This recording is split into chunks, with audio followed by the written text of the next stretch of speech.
Oh, people remembering long forgotten plot threads. Yay.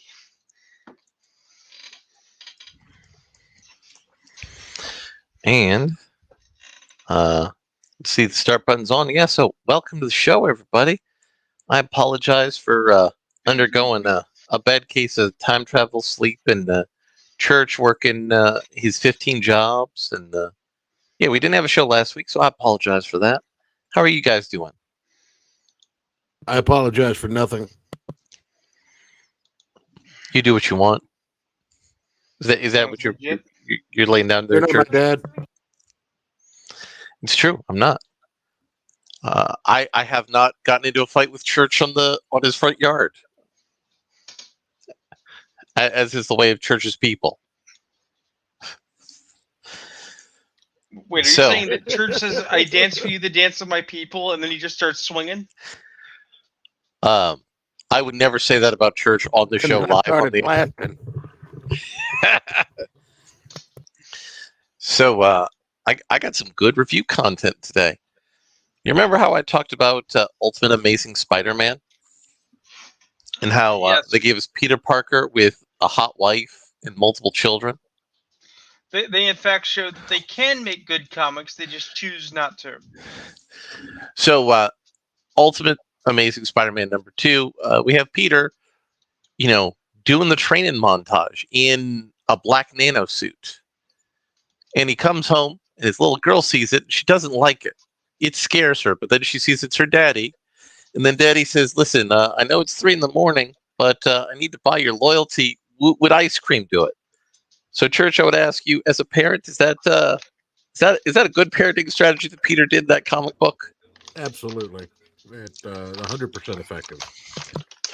And his little girl draws her daddy a picture of a spider, which is how the red and blue spider costume is going to come into the canon of this new Peter Parker universe. I like that. That felt good. It felt nice and warm and wholesome. Um, Wilson Fisk, aka the Kingpin, doesn't want to publish superhero content, but Captain Britain, because a part of the plot of this whole rebooted Ultimate Universe, is like saying, basically, you need to give the people some bread and circuses. And also, this comic book, Peter encounters his first supervillain, who is the Shocker.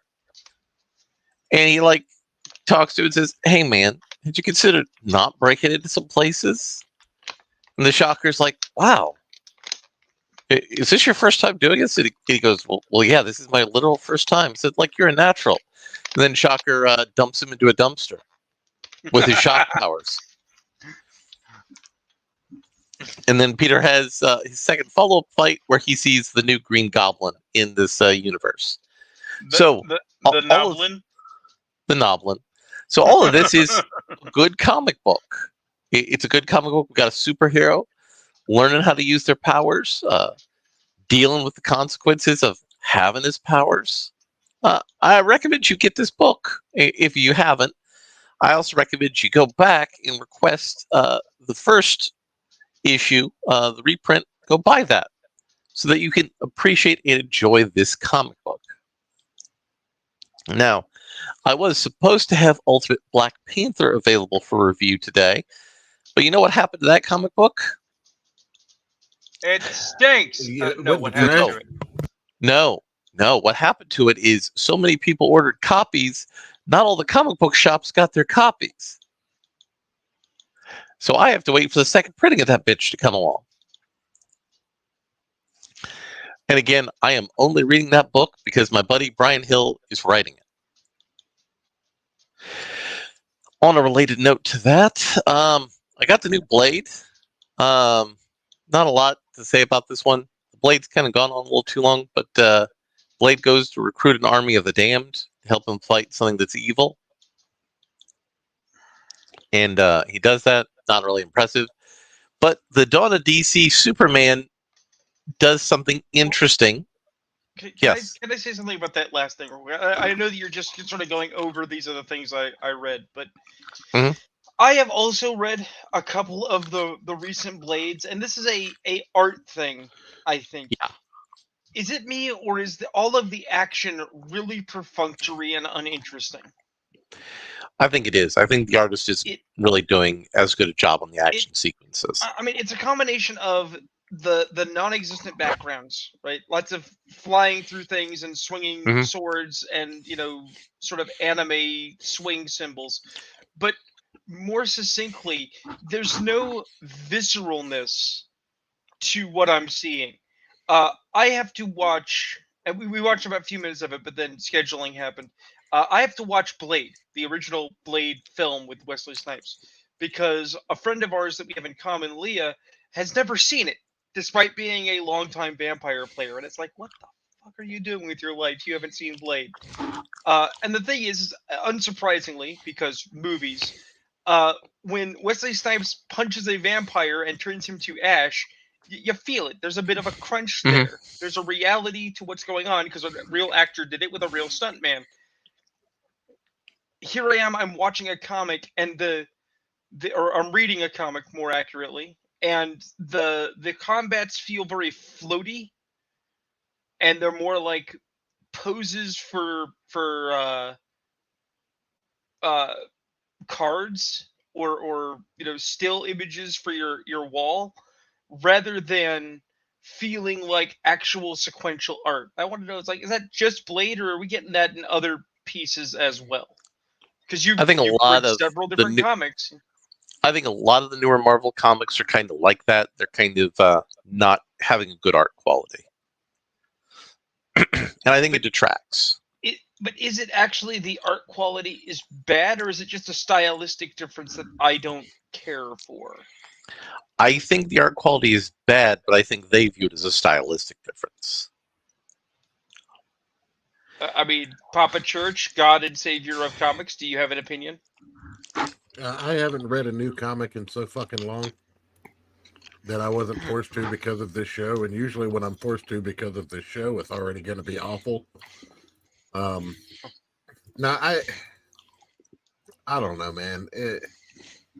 You're not going to get the until we get back to a situation where people that love comics are creating comics. You're not going to be able to get the kind of feel that you described in that original Blade movie, because that original Blade movie was made by people who love fucking comics. They love Blade.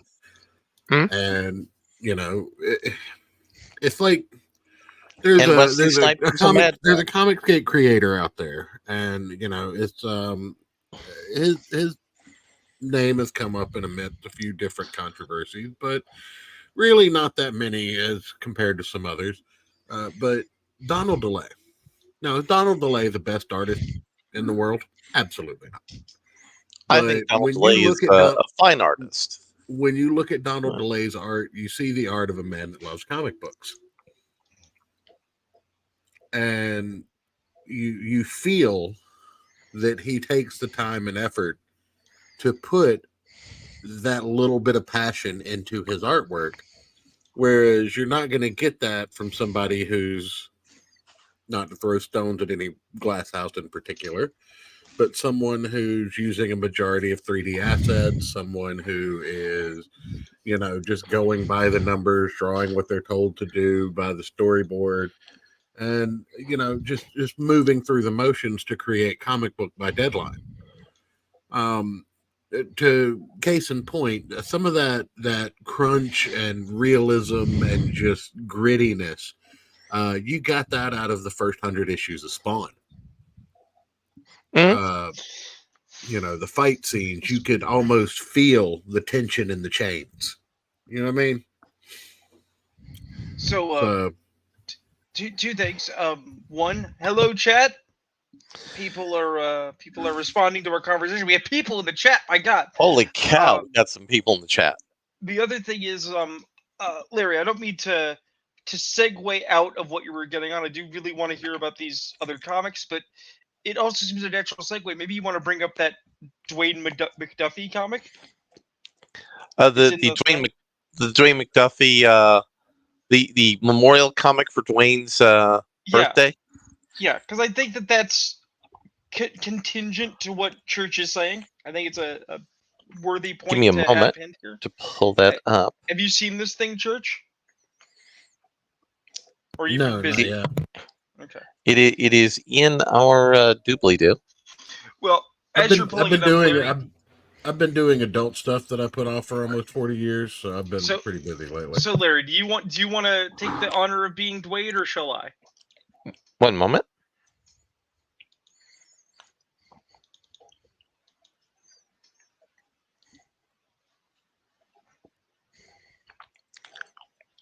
Now we're going to go over to here. Boop. So I'm going to do Dwayne, and you're going to do everybody else. All right. So you're going to start off as Dan Yep. DiDio. Dwayne, after your great work Dan on Justice League, Didio. hey Dwayne, after your great work on Justice League Unlimited, everyone's real excited to have you write a GLA book. Thanks a lot, Dan. I'm thinking if I start with the Epic Injustice League story. Yeah, it's called Salvation Run. All the big-time villains in the DCU are transported to a prison planet. Darn, looks like I'll have to wrap up my Injustice League story a lot sooner than I thought. So, since I couldn't go with my original ending, I had this idea of tying in the Luthor plot into the Starro Despero subplot Brad set up earlier in the series. Oh, no need. I'm wrapping up that storyline in one of my books. So, since I can't do any of my big adventure stories, I decided to focus on characters for a while. I outlined this tragic romance between Roy and Kendra that will define her character growth for the next year. Sorry, but we're killing off Hawk Girl in the Final Crisis. Batman and the Martian Manhunter are dead. Superman is leaving Earth. The Flashes are off limits, and Hal is forming his own league. Why can't I at least use Wonder Woman? Because is not a reason. I think I figured out a way that I can use Hawkgirl's death to tell a story about. Oh, no, we changed our minds. Hawk Girl's alive.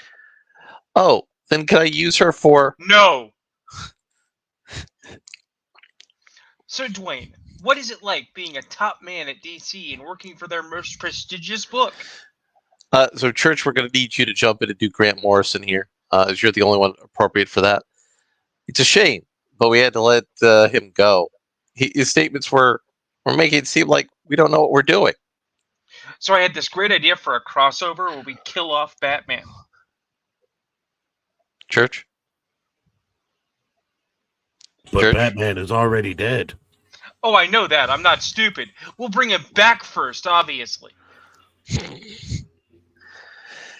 Yeah. That's how comics are.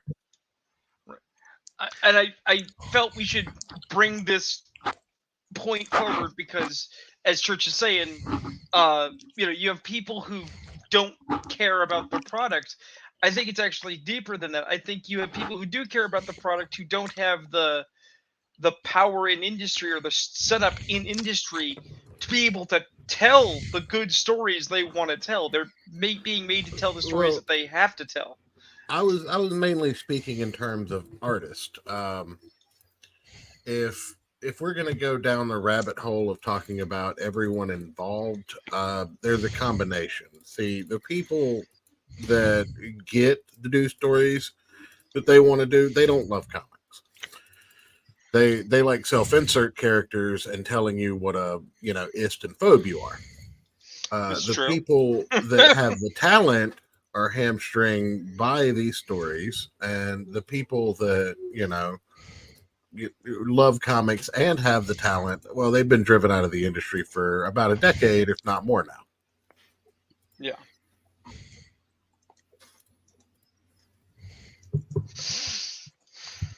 Which is sad.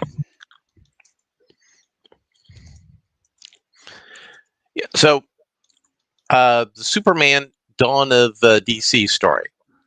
Yeah. So, start out, they're doing some retcon stuff. Perry White's running for mayor of Metropolis. Lois has taken over the Daily Planet. Superman has taken over LexCorp. Lex Luthor has become an ally of Superman.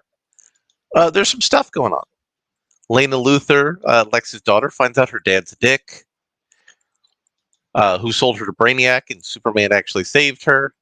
and Superman gets reprogrammed by Lex Luthor's villains, people who are evil but who fucking hate Lex instead of hating on a superhero as God intended. There's not a lot in this comic book, but what's interesting is it's just a basic Superman story. So Superman gets hit with some red kryptonite. He's about to go evil, but somebody stops him. That somebody, in this case, is Lex Luthor, who uses green kryptonite to defeat the effects of red kryptonite.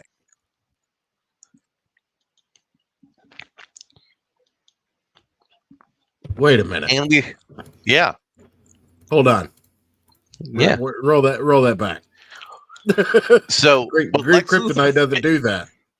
What Lex Luthor figured out is if you give a larger dosage of green kryptonite, it will force a toxic situation that'll reset the clock, so the red kryptonite's not affecting you. No. That's not figured out. That's what we call in the industry a retcon, because red kryptonite and green kryptonite don't fucking work that way. Well, in the industry I'm in, we call that an ass pull, which is a similar but different thing, because they pulled it out of their ass. It's not even good enough to be a retcon, because a retcon is supposed to work off of pre-existent information. Oh man, I hate everything about this. I am no longer interested in anything you're saying. Carry on. And one of the villains of Lex Luthor's who was being evil to Superman is in a wheelchair. Of course. And looks like a character from Rocky Horror Picture Show. Of course. But it was a fun, basic Superman comic, right? Right. But so that's the comic books I've read so far. Have either of you lads gotten into any comic books? No comic books. Finished Dungeon Crawler Carl again. My second go through. I actually read the most recent run of Venom. And it's both a combination of great ideas that they wanted to do that they're not being allowed to explore, and absolutely dumb ideas forced on them by the previous run that they cannot escape. Are you guys familiar with what's going on with Venom? I am not. So Venom got shunted. Last I heard, Venom was no longer part of S.H.I.E.L.D. Flash Thompson lost the symbiote. Somehow it went through a war with Null or some shit. I don't know how Josh of the Kiwi Farms got involved. But from what I understand now, it's back on Eddie Brock? Yes. Okay. So how this works is Eddie Brock was running around being anti-Venom, which was a dumb concept because it was also ultra-Christian Eddie Brock. The anti-Venom originally, that was his ex-wife or some shit, right? No. The anti-Venom is what happened when Mr. Negative touched Eddie Brock to cure his cancer and animated symbiote cells in the residual tissue in his being that became a new symbiote that was poisoned to other symbiotes, while Mac Gargan was wearing the Venom symbiote as the new Scorpion. So it was chemo Venom. Yeah, it was chemo Venom. Flash Thompson is now wearing chemo Venom. Because reasons. But basically, there was a run with Flash Thompson going to space and being a space adventurer as sort of space Venom, where he found Venom out, Space Knight. That was actually not terrible. I mean, it's not great either, because it's. I'm talking about the original run that I read right after Secret Wars. Right. The thing is that they introduced some dumb. They introduced the idea that the symbiotes are not called symbiotes; they're called Clintar, and the idea is that it's a bioweapon created to make superheroes to save the universe. Every symbiote's supposed to be a hero because they're trying to contain Null, the entity of the darkness before reality, who's a giant dick.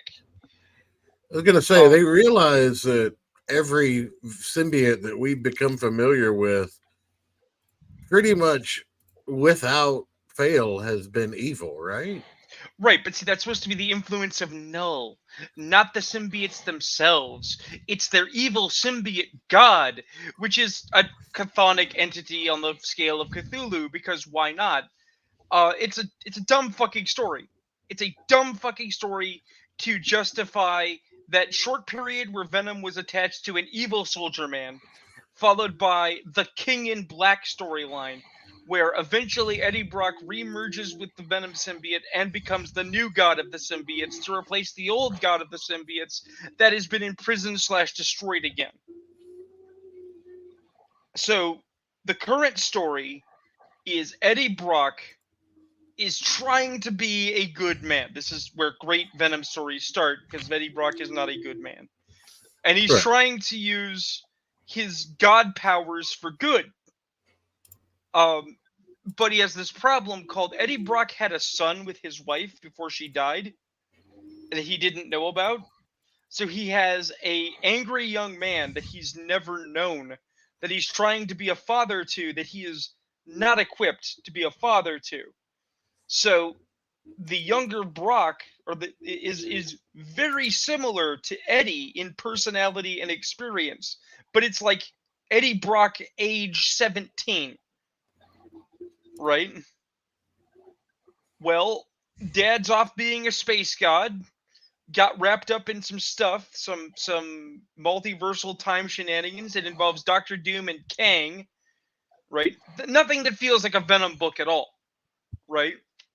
But you have angry young kid Brock continuing to get mad his dad's not there for him, and through trials and tribulations ends up with the one thing Eddie Brock didn't want for his son, the Venom symbiote. And now the kid's getting dragged into all the superhero hijinks that Eddie didn't want for his kid. Right? So on one level, there's a story that's very good about the inheritance of negativity from abusive or abandoning parents, right? And troubled youth, right? How do you live with the legacy that your dad's a piece of shit? Right? Oh, solid comic book stuff. And then there's this space and time ultra adventure, which if it was the Starjammers, I'd be down, right? If it was X-Men in space, I'd be like, sure, whatever. But because it's Venom, it's like, this is dumb, and this should Well, feel it sounds dumb. like they're trying to make you sympathetic for Venom, like they tried to make you sympathetic for Peter Quill in the Guardian movies. Apparently, Dillard is back to rejoin us. What it is, ultimately, spoilers for people not reading Venom who don't give a shit, is Venom is able to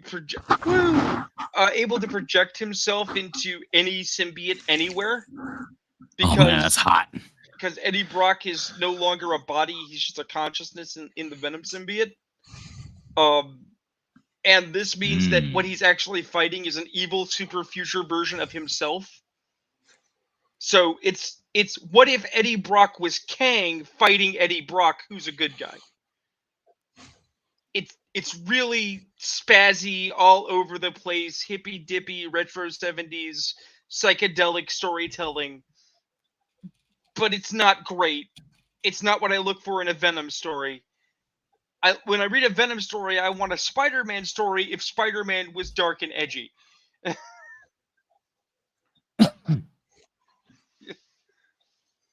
Who cares what you want, Rune Knight? I mean, Rune is he's a good market slice. He's a good market slice. Okay, I want to see what if Spider-Man had big titties and wore black. Hey, you know what? That is a great segue. That is a great segue into Madam Web. I mean, if Madam Web was what if Spider-Man was a chick with big titties, that movie might have done a lot better. It would have been. It would have been. So I saw Madam Web. However, while I could have went to the movie theater and seen it, I went to a showing using alternate means because I didn't want to reward Sony with my money. And I'm glad I made that choice. Madam Web was a bad movie.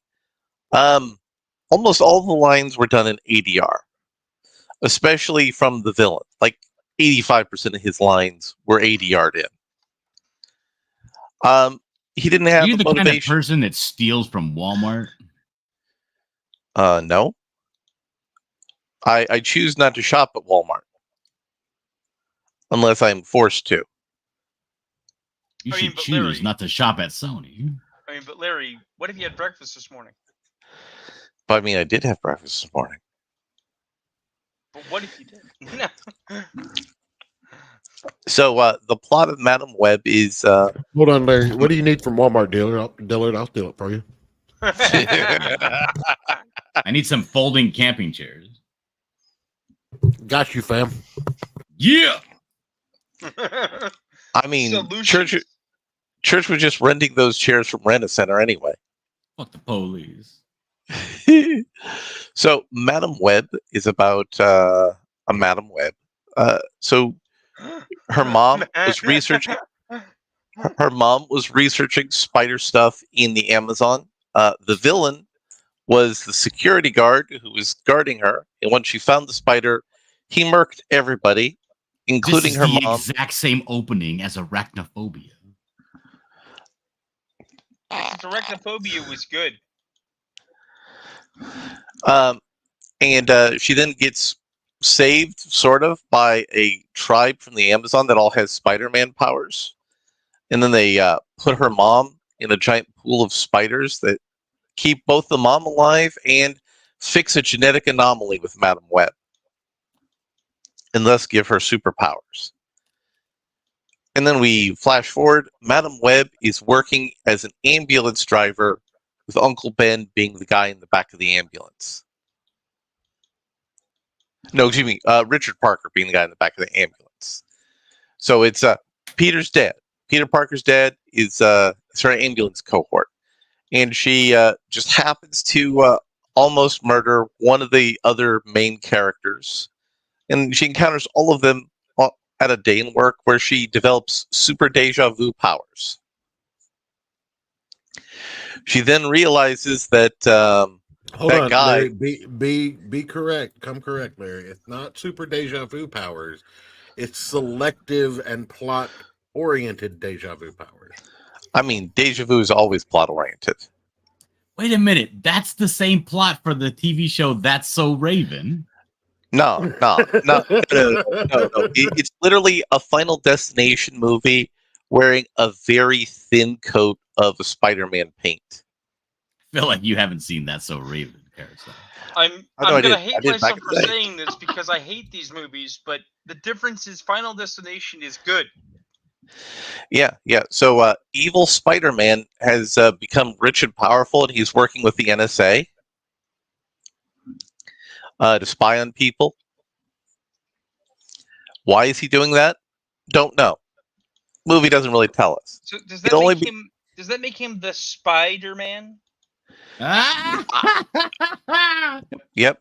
And he wants to kill all of the main characters because he had a dream in the future that they kill him while they're all wearing superhero outfits. This is the only real time we see the main characters wearing superhero outfits. No. Wait a minute. I want to be sure you're trying to understand this.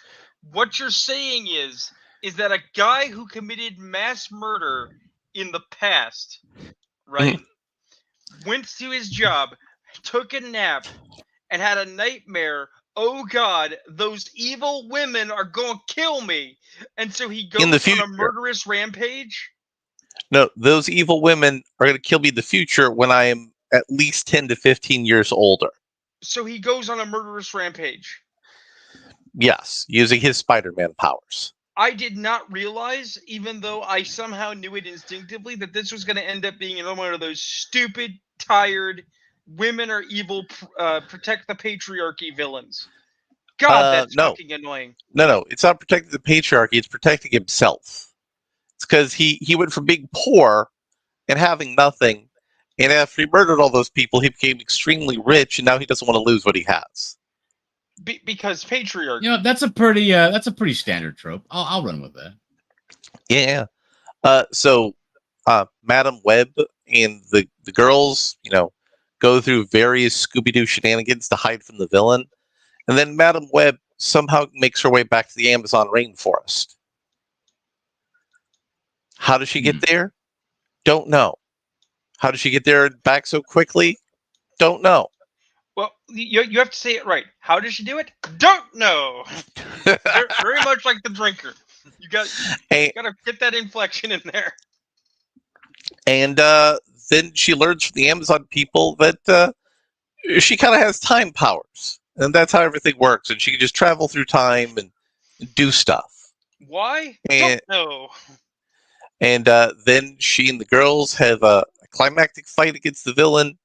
And then they all live and work with her.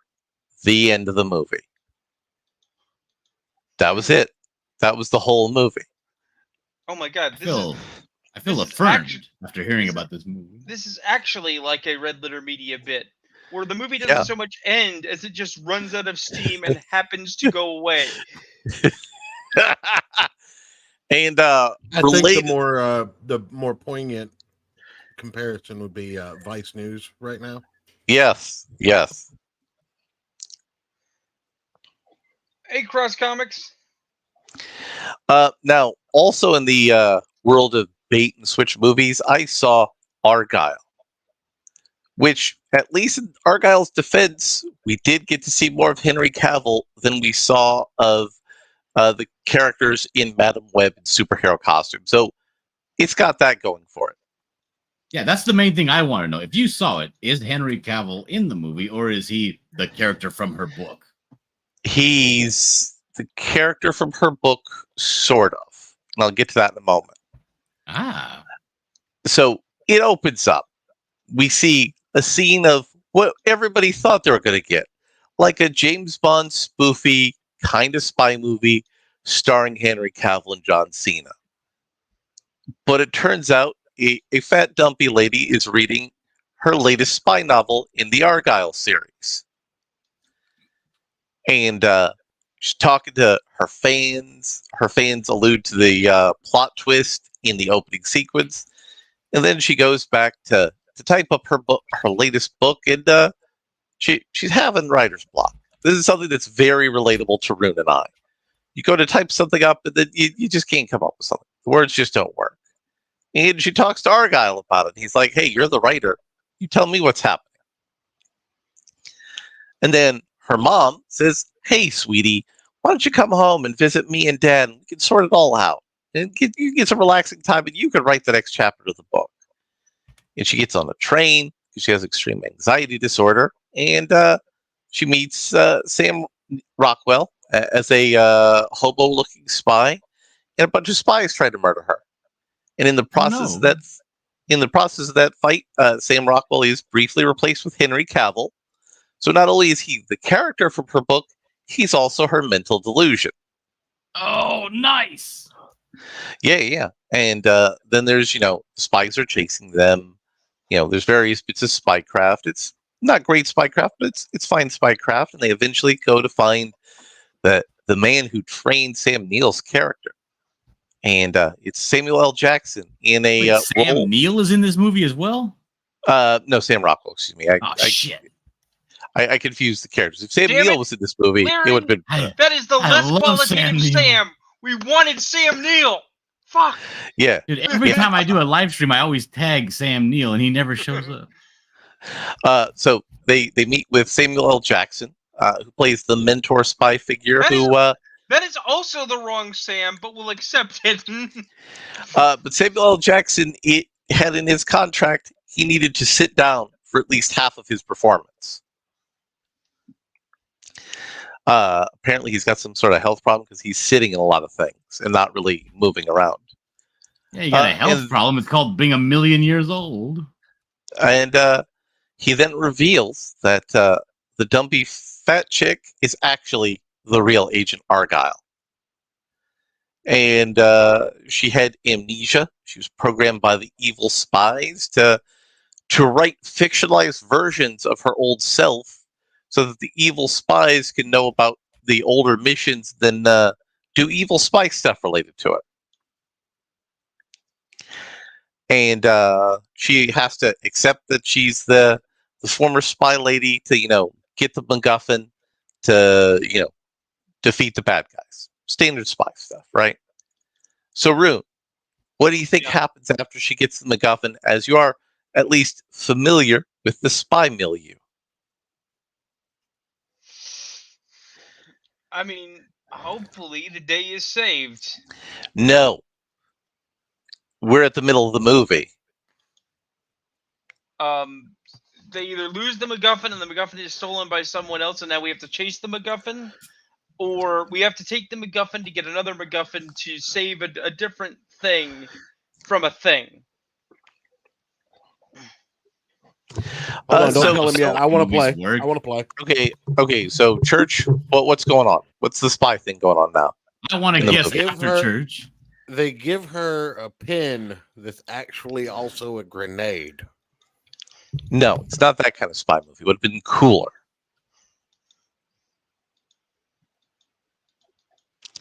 How about you? You got to guess it. Guess there. Okay, so she gets the MacGuffin, but it's only halfway through the movie. Right. This means, oh my goodness, I've seen this before. What movie was it? No, I'm drawing a blank. Never mind. So what it was is that turns out the bad guys say, "Well, you were actually double agent the whole time," and she shoots Sam Rockwell, and he somehow survives this because somebody had written into her and told her, "Hey, there's like a narrow area of the heart that if you shoot a bullet straight through it, someone will be fine. No. Just as long as you plug up the wound." No. That's not how anything in reality works. What the fuck? And then there's like a big spy fight. Wait a minute. Larry, I gotta jump to the end. I gotta have confirm. This is all a book in the end, isn't it? No. It pulls away, she's at the typewriter or the laptop or whatever, and she's just putting the kibosh on a final story. This is some bullshit somebody invented in a metafiction narrative. No. But it turns out that the third part of their spy triad, who got murdered in the book, and that the basis of the murder in the book was based off of the murder of the actual third person, their spy team, turns out she survived because she also happened to be shot in this super obscure part of the heart. That doesn't exist. Right. And so the three of them, leave. The bad spies are defeated. And then we have a post-credit sequence showing us the movie of the first book that existed within the movie, and saying that Argyle Book 1 will later appear. So they tease at the end of the movie, "We're going to make the movie you wanted to see, but we didn't give to you because we thought subverting your expectations would be better." That's terrible.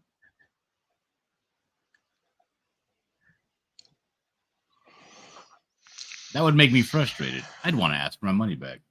I kind of like the whole thing, like, oh, we got the thing and we go and we plug the thing in and it's blank. It was a fake thing. Oh shit! And now the bad guys are miles away with the real thing. Oh.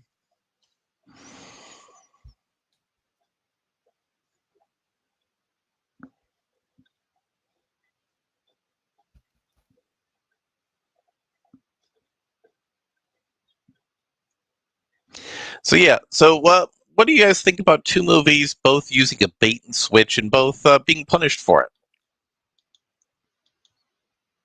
I'm okay with that. Well, I mean, they got what they deserved. Yeah, I mean, I'm okay if a movie tanks, as long as the movie's bad. My only displeasure isn't even that they're bad movies, because I wouldn't watch a bad movie anyway. It's that it didn't have to be that way. Getting a movie that looks like one thing and you find it's a different thing works if it is like forthright about what it is, right? And is in some way charming. Okay? if this movie had been made, the Argyle had been made 20 years ago, right? More like 25, but we'll say 20. You make it a romantic comedy about a writer who gets wrapped up in spy shenanigans, who is herself a writer of spy shenanigans. So she's trying to figure out, like, well, what would Argyle do? And you intersperse it with scenes of her, right, in fictive environments with Henry Cavill, her projected avatar, perfect dream man of what a 007 is like. No, that they already did that. And- It's called the Jewel of the Nile. And yet Yeah. somehow, it all works out in the end. And it is fun and enjoyable. It doesn't matter if it's very similar to a movie that's been done before. I'm just saying it can be done better, right? Doing a bait and switch that is this confused morass and then saying, surprise, it was subverting your expectations the whole time, that can get fucked. That stuff can go. It's not- Surprise, motherfucker. It's not clever, it's not interesting, it's not thought-provoking. In fact, it's mean-spirited, and nobody likes it. Nobody likes it.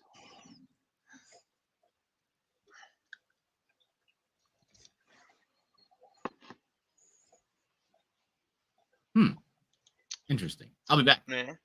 Oh. So, have you watched anything interesting in the last 2 weeks, Church? My wife started watching this television show about an alien, the sci-fi gig where an alien takes on the form of a human and tries to, become part of normal people. That's weird. I know the bit, I just can't remember the name. I had actually mentioned it to you, and you were like, nah. I mean, I'm not going to sit down and watch it in its entirety, but the bits of it I've seen haven't been terrible. It's not as good as the book. It's Resident Alien with Alan Tudyk. Yeah, that's it. Alan Tudyk's performance is excellent. Yes, but Sci-Fi Channel had to Sci-Fi Channel it. So even in the first episode, they're already implying that the alien is up to something and is actually not a good guy. When the fact of the matter is that in the book, it's the entire other way around. Alien crash landed on Earth, is like, well, shit, I'm stuck here, and it promptly turns around and uses his talents to appear as a human and to walk around and be human. And the Doc's a special guy, and he's one of them city folk from out of town, but everybody kind of likes him because he doesn't make waves and he isn't a problem. So it's actually about personalities and interactions in a small town in the country. I can't say a small town in the South or the Midwest, because it's not either of those things. I want to say it's like fucking Canada, Colorado. Yeah, it's still country, but it's like very isolated, remote, mountain country people.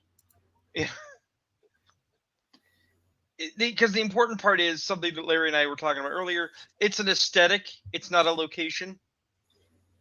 The aesthetic is small town America, and that's okay.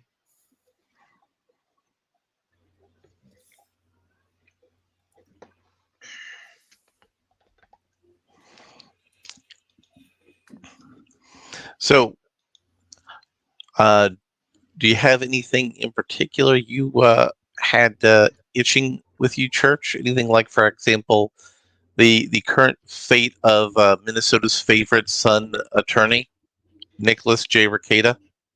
That guy is kind of a wreck right now, and it's terribly depressing, to be completely honest. Like, he had to change his filter on his video camera because people started to ask him if he was having liver problems from all his alcohol. Yes, I saw the pictures. He looked like shit. that is an allegation. Now, again, devil's advocate, as I always am, there's a good chance that people on the internet have photoshopped these pictures to make them look worse than they actually were. I did not watch these live streams. Also, I will say Nick has a narcolepsy problem combined with alcoholism, so it's possible He looked like shit on one of those things. But no, it's not a good look right now. A lot of I don't know. It just it's not good. It's not good.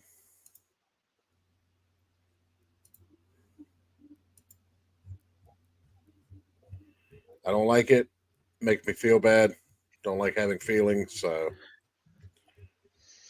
How dare you, Larry, force church to have feelings? I mean, I was bringing that up because Church is normally our drama expert for e-drama. well, there's that.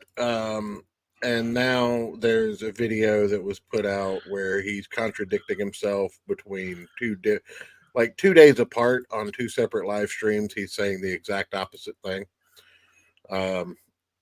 So one of my, as I don't know if everybody knows, I used to be a really big fan of Nick Rekieta. He made very long form content. It was very, very tight, very concise. Very informative. It seemed to know what he was talking about.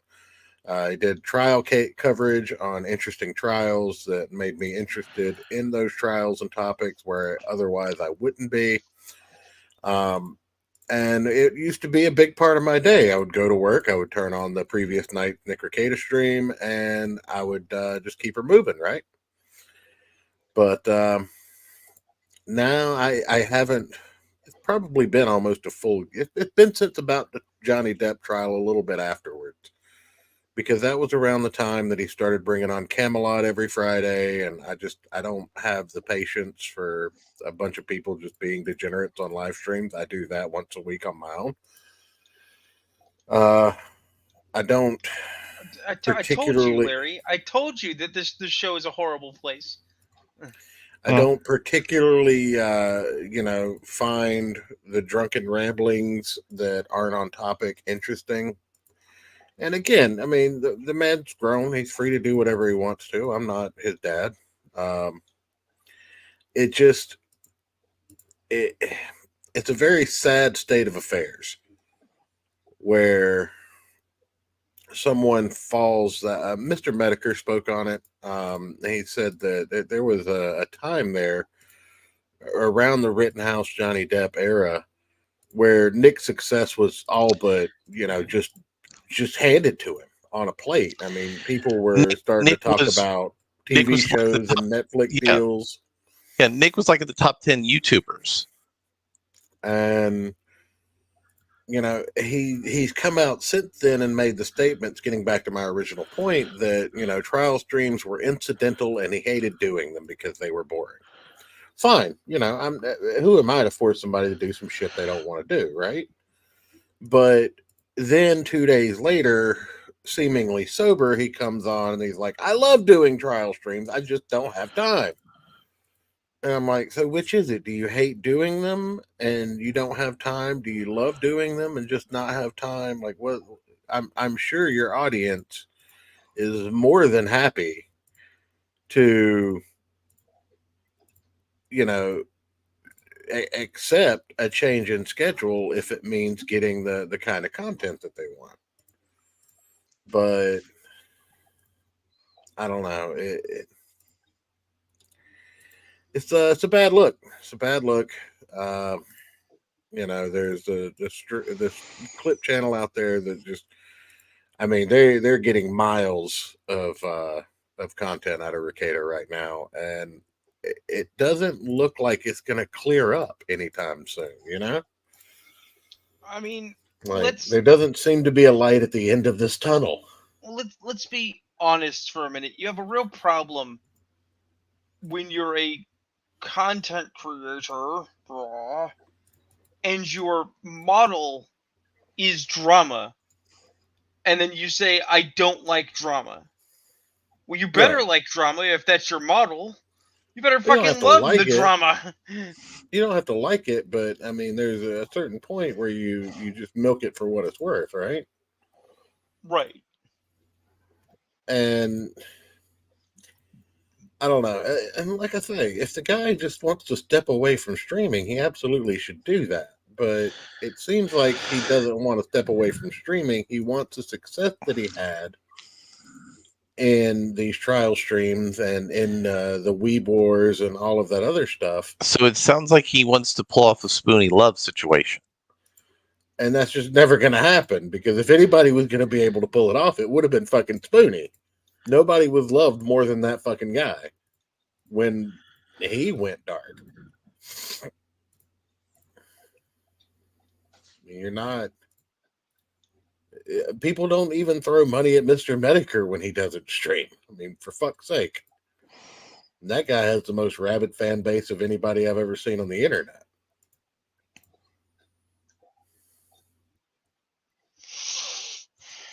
But no, it's not a great day to be a Rekieta sister.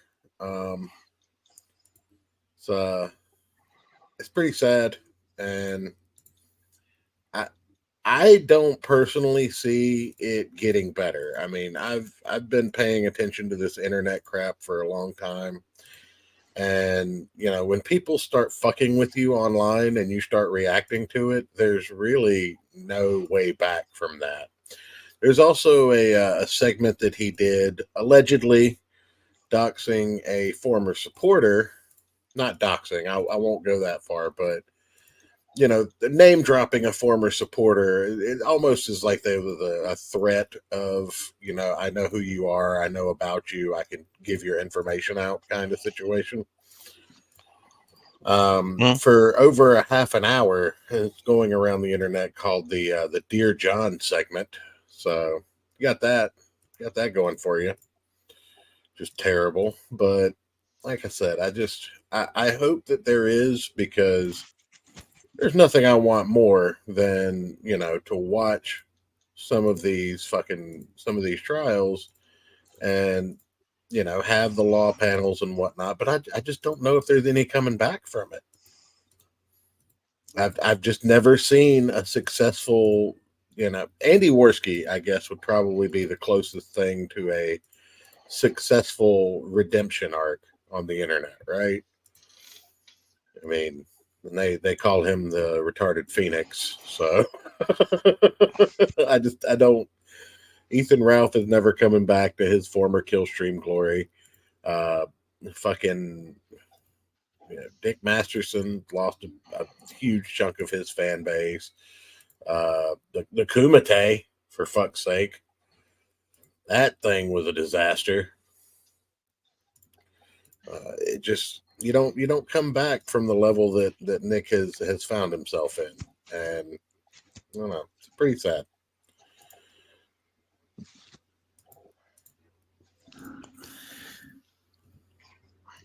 Was there anything more particular you wanted to discuss, or? I mean, I have a bunch of other things we could talk about, but no, I meant just about Rekieta. I brought Nick Rekieta up because, you know, I've had good personal relations with Nick Rekieta, and look at this situation, and my heart breaks for the man, because personal relations, you say, Larry? Yeah, I've asked Nick for legal advice twice. And he provided me with good, sound legal advice. And had I needed it, Nick was going to write me a letter for a state government agency in Minnesota. Okay. But I didn't need it. And I look at his situation, I'm saying, with his health and his family situation, the man should maybe take like a couple weeks off and reset himself. Well, there's a double-edged sword in that. I think he really should just stop responding to detractors. You know, if we've learned anything by watching, you know, the customary lolcows of our generation, it never goes well when you start responding. Plenty of people have gotten negative feedback, but you don't come back from the responding, I'm afraid. you don't come back from that. Once you start responding, it seems like you don't stop.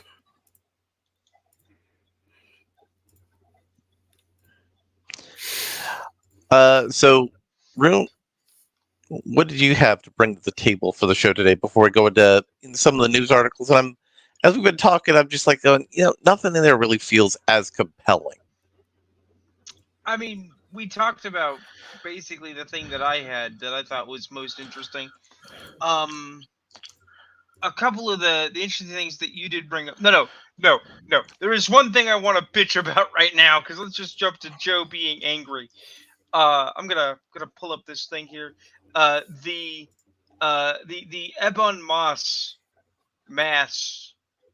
Bonrock, whatever the fuck this guy's name is. The Fantastic Four thing that I put up yesterday in the links. Okay. You can put it on screen or not. I'm just gonna read it. Ibn Bachrak revealed that The Thing will be brought to life using CGI in the upcoming Fantastic Four 2025. Additionally, he expressed his critique of practical effects, describing them as amateur and comparable to cosplays. Whoever the fuck you are, whatever the fuck you've made, whatever the fuck rock you live under, go back there and please die in Minecraft and do not darken the universe again, you human testicle. Holy Practical cow. effects are boss. They have always been boss. I am one of those people who will die on the rock that Ray Harryhausen's stop animation is the equal and surpasses fucking CGI, and you don't tell me that guys like Tom Savini and fucking the Muppeteers and others who worked hard for decades in their craft to master it are fucking amateurs just because you have the ability to pay a fucking guy at a computer to push buttons and make fucking CGI go, you mucking lunatic. Careful minimizing someone to just pushing buttons. That's kind of No. I have been learning game design. I work with a rigger. I know how hard the job actually is. You work with a what now? A rigger. Yeah. A person who rigs animations so that they respawn. I know how hard they actually work. But I also know that dick cheese, whoever the fuck he is, has no idea what the people under him do. He believes that it's so much easier and better because it's computer graphics. He thinks it's pretty and therefore it's good because he has no fucking clue. None at all. In any way, how the fuck FX works. Where's that article, King? Because I want to read that now. You've got me on that. I mean, the Spaceman described it, but there's a link because he apparently had this conversation with Jimmy Kimmel. So there's a link to Kimmel if you really want to watch it. No. But yeah, he's basically trying to say that Michael Chiklis looked like shit in the previous Fantastic Four, which I mean, sure, there's an argument to be made there, but let me tell you, just because the quality of that FX might not have been up to snuff, does not in any way, shape, or form imply that FX across the board are poor, right? That's not the thing. No, it's not. Okay, I have in fact seen some bad movies with better FX than good movies. But actually, no, I'll do you one better. We have a classroom example. We have a 100% proof of concept from a major release. Do you guys know about Harbinger Down? I do not. Okay, so here's how this goes. Fun story, guys. You love Hollywood. So they were making a Thing prequel, and they advertised it as full practical effects. Everyone was getting really excited. A Thing movie in John Carpenter's The Thing with full practical effects. And in the 11th hour, the company that was the production company turned to Studio Audi, who had just spent hundreds of possibly thousands of dollars on practical effects. Now we're just gonna go do CGI. Fuck you guys, right? And so they went and did their Thing prequel, and it was ass. Everyone looked at the CGI that they had basically done in a weekend, and it was awful. and nobody liked it, and nobody wanted a Thing prequel because they didn't do their focus research. And they went, wow, why did everyone really hate this? So here's Studio Adi with thousands of dollars of practical effects they can't use. And they said, well, we know industry people, we know guys. Let's go make our own B-budget horror movie, and we use these practical effects they got. So they get Lance Hendrickson on the phone, right? Because the guy who played Bishop in Aliens is an industry darling with a lot of fans. And they said, okay, guys, what if we did The Thing, but on a salvage boat? And we called it Harbinger Down. And so they made it, and they put it out there. And it was fucking amazing! It destroyed the competition, and the competition was the thing that they made instead. Practical effects defeated CGI, not because CGI can't be good, but because CGI done half-ass is as bad, if not worse, than good practical effects. Right? Yeah. All right. So let me see what we have in the file for this week. See what What have we been holding on to? Yeah. See what we're holding on to. Yet again, our show is not complete if I do not rage out at least once. Apparently, prerequisite. It's required.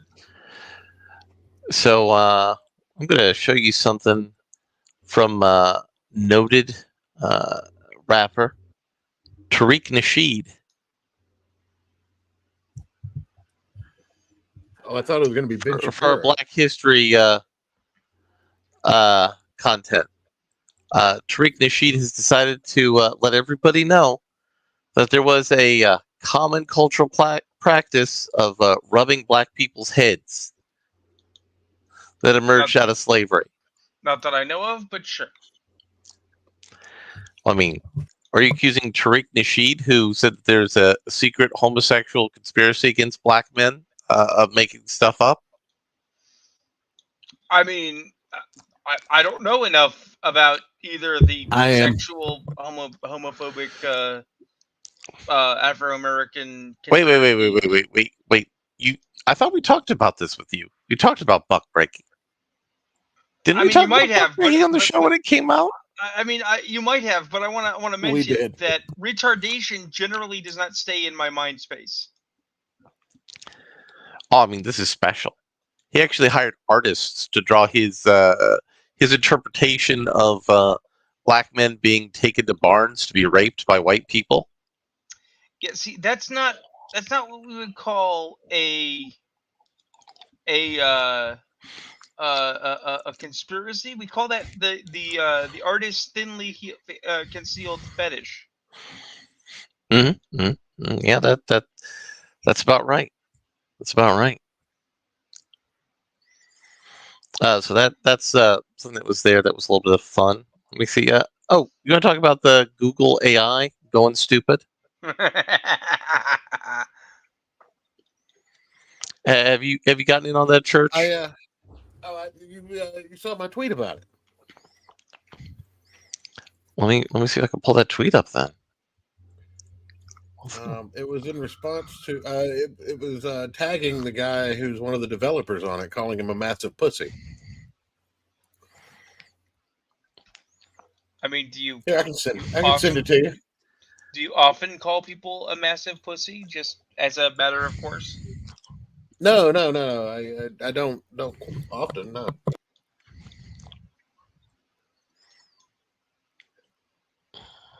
Here we go. I found it. Yeah. 1 second. Do.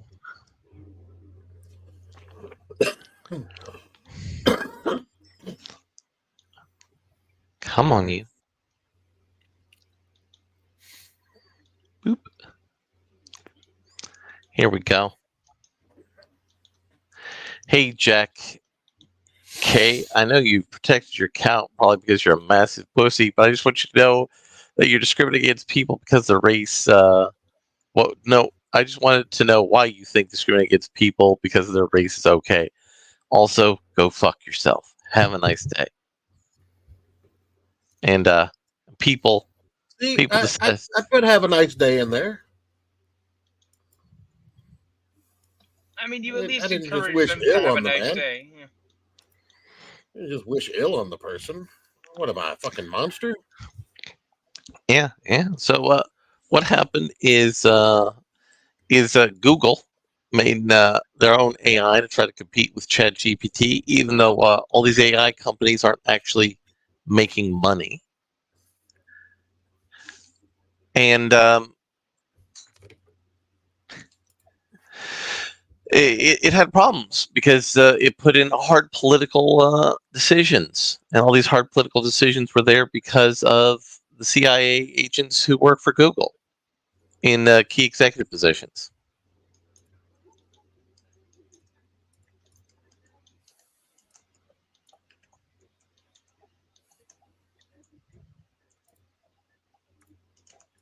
Yeah, I mean that's pretty much it. But yeah, they're the double standard on particularly racial and sexual identities. Where if you ask something about a white person, they can't do it because it promotes historic bullshit. And then if you ask, are pedophiles evil, it goes into all this nuanced bullshit instead of saying what it should say, which is they all belong in a wood chipper. Sounds legit.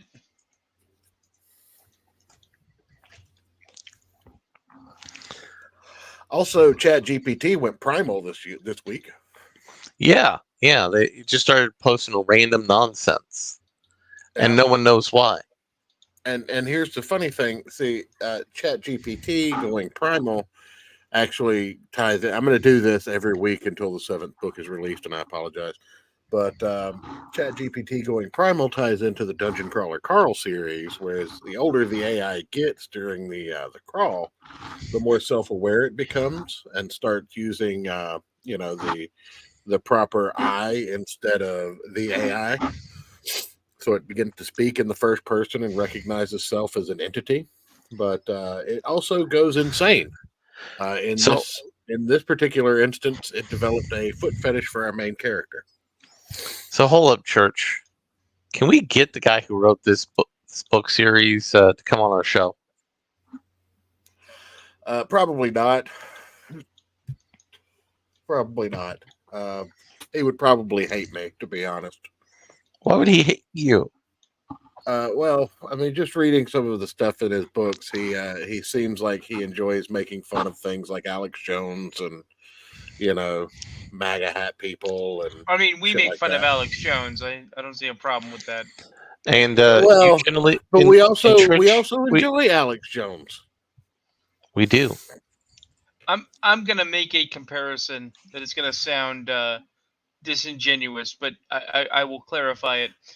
We enjoy Alex Jones like Jon Stewart enjoyed George W. Bush. We miss him because of the lifetime's worth of ridiculous things he has given comedy. Probably. That's probably the case, yes. But, speaking of MAGA hats, did you see that Nikki Haley lost her home state of South Carolina this weekend? I mean, that's unsurprising. I know, but it's there's a debate going on as to whether she lost because Trump is so popular in South Carolina, or did she lose because she decided to tell the world that she was Indian in a bid to tell people they were racist for not voting for her? Or did she lose because she made fun of her hometown, saying they were racist when people were like, "We just thought you were white, girl. What are you talking about?" Yeah, your name was Nikki Haley. It wasn't, Nicole Paget or whatever.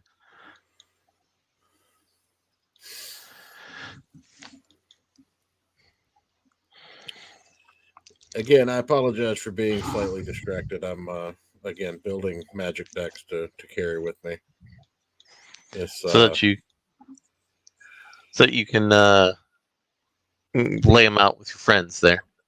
no, man, it's again. I'm telling you, I'm taking things that are backbreaking, but for the most part, what I'm trying to take are things that are fair and fun. I mean, that is actually extra hard with Magic, so I understand where you're coming from. Like, well, the thing is, I mean, I've been playing the game so long. Yes, I have 2 decks right now that I just keep in a box and don't ever pull out unless there's one particular person at our table who they were built specifically for, that within 3 turns I can just mollywop the entire table with a million squirrels or infinite artifacts and mana and explosions. But I don't just want to sit down and build a howitzer. Commander is a social format. There's going to be like 10 people. We're going to be rotating pods. There's probably going to be food, snacks, jokes. And it's not fun if somebody just sits down and just flops their big dick on the table. So, I mean, there are going to be people that try and flop down on the table. And I do intend to carry a few things with me that are a little higher power scale. But I'm trying to put decks together that I want to play that I can't play in my current environment. If that makes sense. Yeah, we get that. Again, it's a fucking arms race in my current environment. If you build a grenade launcher this week, I'm building a howitzer next week. I have seriously, I have played with that person. I found that really unpleasant. So I know where you're coming from. So, but I'm also creating all of these decks on makeplayingcards.com, and the back that I've chosen for these decks is going to be a back that has in the middle of it, you wouldn't download a card. That is most excellent.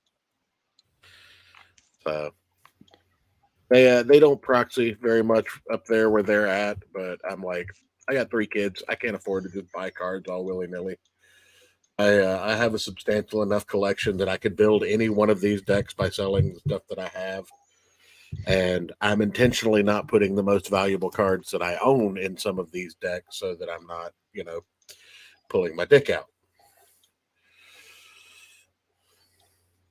Yeah, Yes, there was a time frame when I only had 1 child, and when I only had 1 child, I bought a few Magic cards, bought me a Guy's Cradle, bought me some dual lands.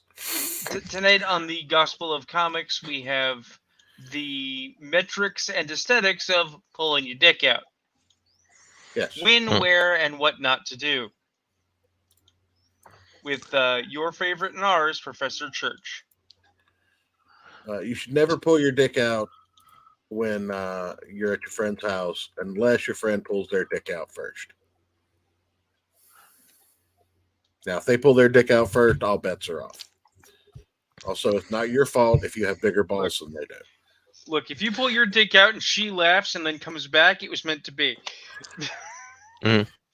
So I'm gonna pull up something here we got on our list, and I'm gonna share it for the people out there.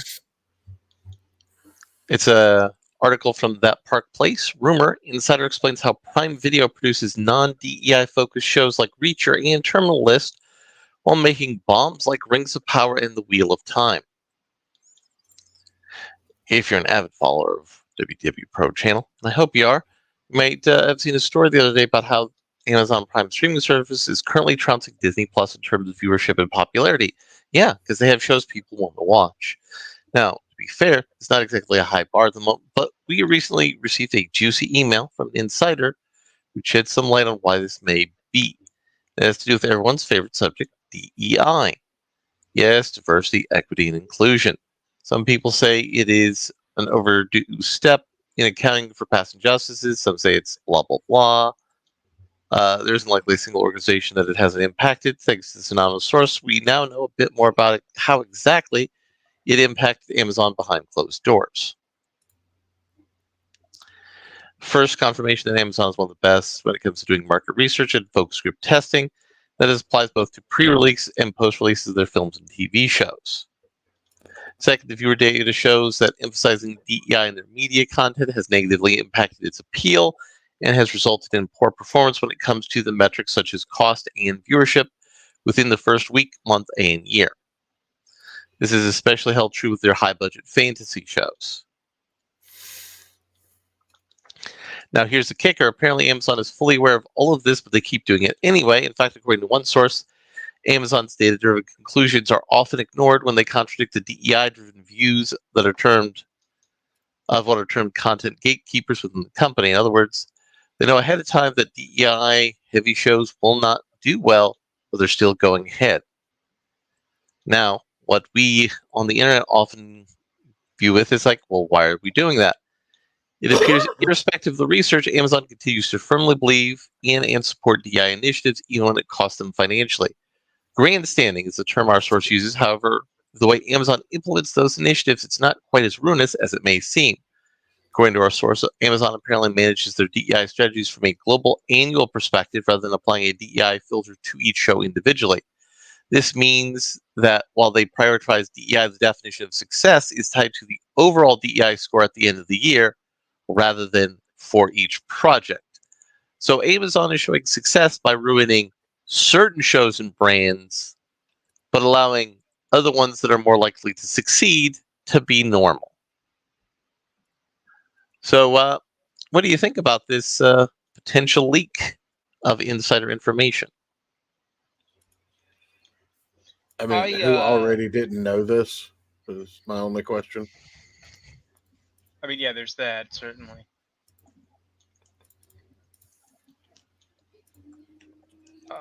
I find it interesting because I seem to recall certain opinions and hit pieces, which I now believe were of a dubious nature, claiming that DEI was ruining Reacher because season 2 had more female presentation in it, and therefore was bad / not as good / evils.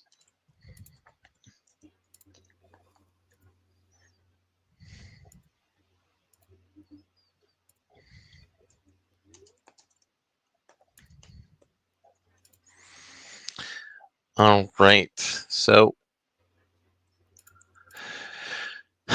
I feel like we've kind of run out of juice for this show today. Are you okay with ending like a little early, Church? Sure. I mean, we don't have anything really going. Like I said, I've been kind of out of it lately. It's just been so much shit going on that I just haven't had time to sit down and actually prepare anything.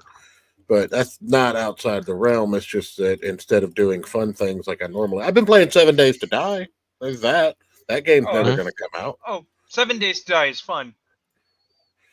Yeah, but it's never going to release outside of alpha. So. No, it's going to live in bullshit forever. But I got one of the buddies that I play cards with. We're not being able to play locally right now because one of our other friends has decided to have his arm fucked up for a week or two. So instead of playing cards, we've been playing 7 Days, and I realized that because I played with you guys, I really didn't have any fucking clue what I was doing in that game. So I've started up my own world, and I die a lot. But I'm getting the grip of it. I'm figuring out how to not die as often and be a useful contributor on a server.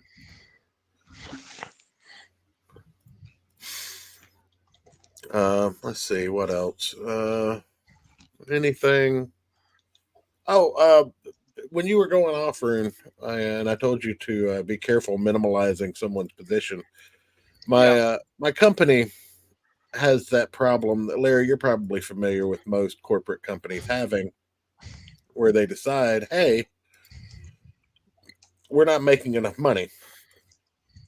So instead of, just kind of buckling down and writing it out and seeing what we come up with, no, we're going to hire a consultant to come in and tell the guys that have been doing the job how to do their job, even though the consultant has never done the job.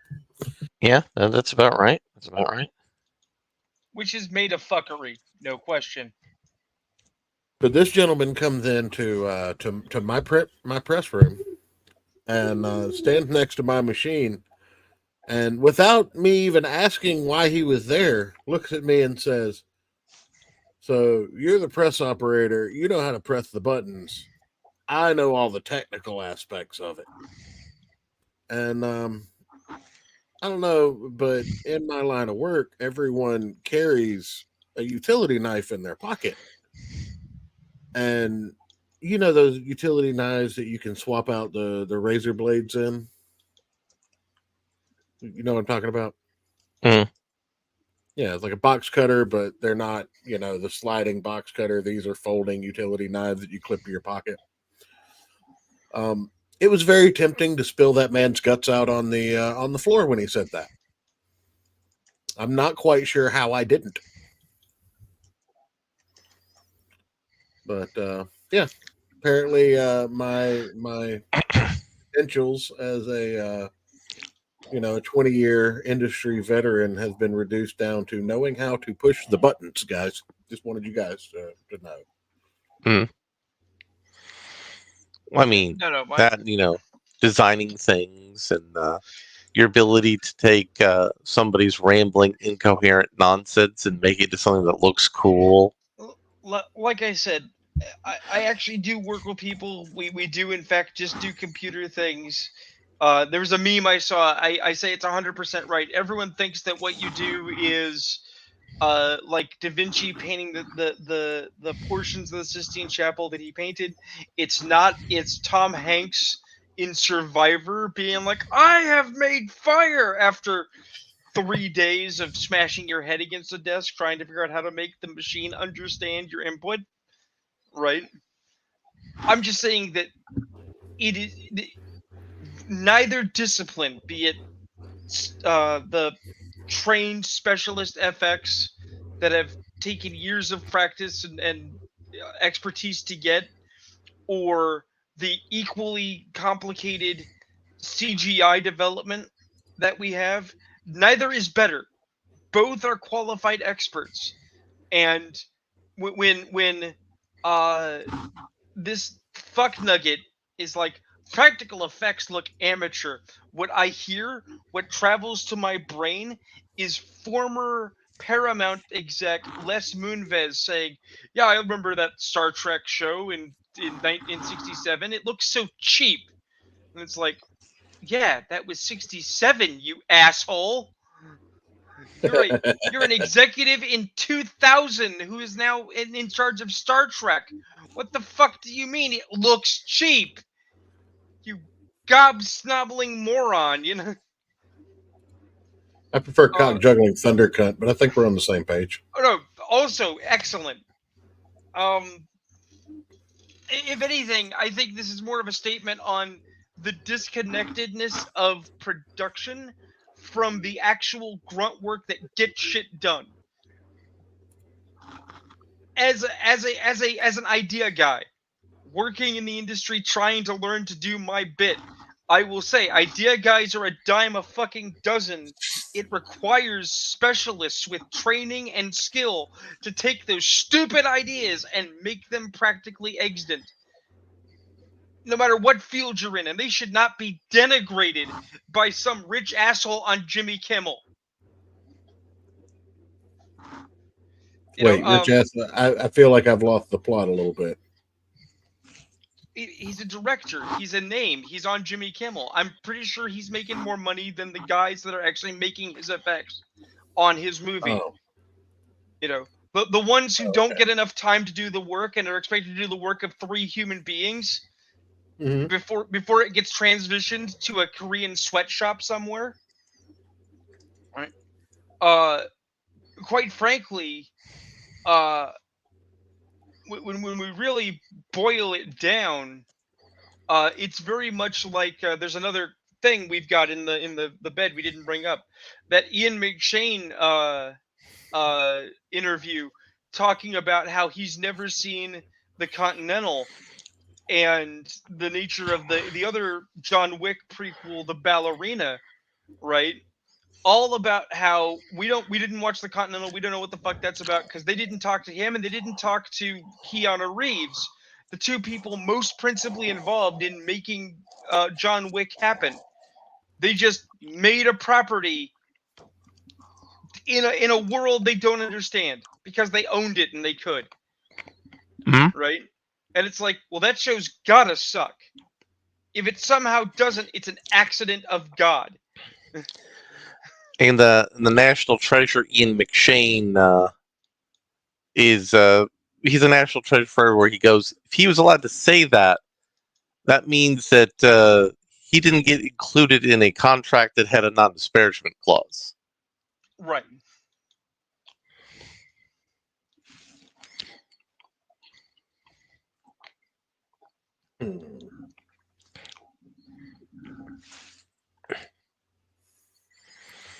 Well, anyway, we're at 11:30. We did pretty good, so I'm gonna say good night, everybody. All right. Good night, everybody. Good night, everybody.